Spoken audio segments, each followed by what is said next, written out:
Well, Amy, take a look right behind me here. This is what's left of what was a massive tree that stood over this house in the Fair Meadows neighborhood in southeast Mason City. He's been the quarterback for the Hawkeyes since 2020 and has been recognized for his passing touchdowns, points responsible, and passing yards records. And now you can add financial guru to his resume. Now, one way that McHenry is working smarter, not harder, in getting the ice to melt and just cleaned up around here is using this makeshift sled, using some materials he had in his garage. For those who might remember, music was actually part of the sculpture walk just a few years ago, and now it's going to be a permanent fixture here on the plaza and in front of Principal Pavilion. Each week, Northland sees a lot of people here as they're training to be certified to get their commercial driver's license. Now there's an extra step in that process. That tornado that traversed the south and eastern sides of Mason City did a number on this home right behind me here. You can see that the part of the frame is starting to topple, and even a wall is starting to cave in just a little bit. It's an electric atmosphere here inside the Surf Ballroom. Some attendees getting in the spirit with 50s era clothing, commemorating the time where Buddy Holly, Richie Valens, and J.P. Richardson, also known as the Big Bopper, took to the stage in front of a huge crowd. For Vern and Twyla Wickendall, who traveled about an hour to tonight's show, it comes as a surprise for some from outside of Iowa on just how close to home history happened. I knew some of my relatives in New York today, and they were talking about the anniversary of this. Then they asked me where I live from here. I said about an hour away. Really? So it's like a really big deal out on the East Coast. And here it is, right in the middle of little old Iowa. Minister Joseph Pugsley made the trek from Chicago to be here, his second visit here. He calls the annual celebration a family reunion, which felt off when it was not held last year. Through it all, we are here together once again. This didn't stop us, so we are here going to be stronger than ever. The American troubadour, Don McLean! Tonight's headliner was none other than Mr. Don McLean, who wrote and recorded American Pie 50 years ago. It represents a part of America that's a very, very Americana, you know, as they say. It's almost a folk tale now, you know. To be back where the events of the song unfolded is a very surreal feeling. Driving and seeing all this open country, I mean, that's for me. I'm not a city guy. So I loved it, and people have been so nice to me. And I'm looking forward to the show tonight. At the start of the season, halfback linebacker Kane Zool says there was a bit of uncertainty and some doubt as to how the season would progress. Once we got rolling, I think everyone had the same idea where our end goal wanted to be. Many of these players were just sophomores when the team won state 2 years ago.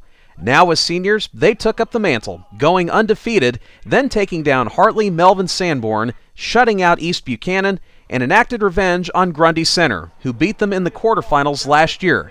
The final score, 19-14. Split end and middle linebacker Matt Larson is still in shock. It was unbelievable. I couldn't believe we did it. The players received a triumphant welcome home. Defensive tackle Irvin Gomez is overwhelmed by the community support. Bob Singer said it takes a village, and there you can see that it's not just the football team, it's not just the coaches, it's not just one player, but it's the entire community, it's the village.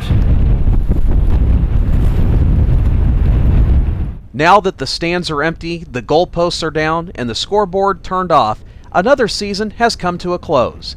But the memories will always remain. We put in the work and everything, early mornings, grinding, you know, believing in each other. It's that bond that really helped us. In Britt, Alex Jirgens, KIMT News 3. Bye, Daddy. Bye. Bye-bye. She's one of the first faces youngsters encounter as they start their day. Bye. Peace out. Bye, Wesley. She's upbeat and full of life. To drive it and to manage that many kids, and I always have a full bus, and I like the kids, and if you like kids, they like you. Betty got her start as a bus driver nearly 50 years ago. I needed a job, and I thought, well, I would like to drive a bus. And after I did it, I liked it, and I liked kids, and I liked being with them. Though she did consider retiring at 65, her boss convinced her to stay. Now at 78 years old, she says the timing was right to turn in the keys. Betty says she plans to spend more time with her family in retirement. One thing she says she'll miss dearly is seeing the kids every day. There's a lot of other things you're not going to miss at all. You know, you don't miss the bad weather. You don't. Yeah, a lot of that other stuff you don't. But it goes with the job. In Charles City, Alex Jirgens, KIMT News 3. Nyack's wrestling program has had a long and storied history, with the school winning the NJCAA title in 1973 and winning a conference title this year. Several Nyack wrestlers have competed and won national championships. Basil Minto is no stranger to the sport. He wrestled for the Trojans, and his brother Christian won the national title. One thing he has noticed is the growth of women's wrestling. It's literally the fastest growing sport in America right now. Beginning this fall, Nyack will become the 4th ICC-AC school to add a women's wrestling program, with Minto being named the inaugural head coach. The announcement has drawn a lot of buzz. There's a lot of women that are wanting to wrestle. You know, there's more and more kids club that have girls wrestling, and it's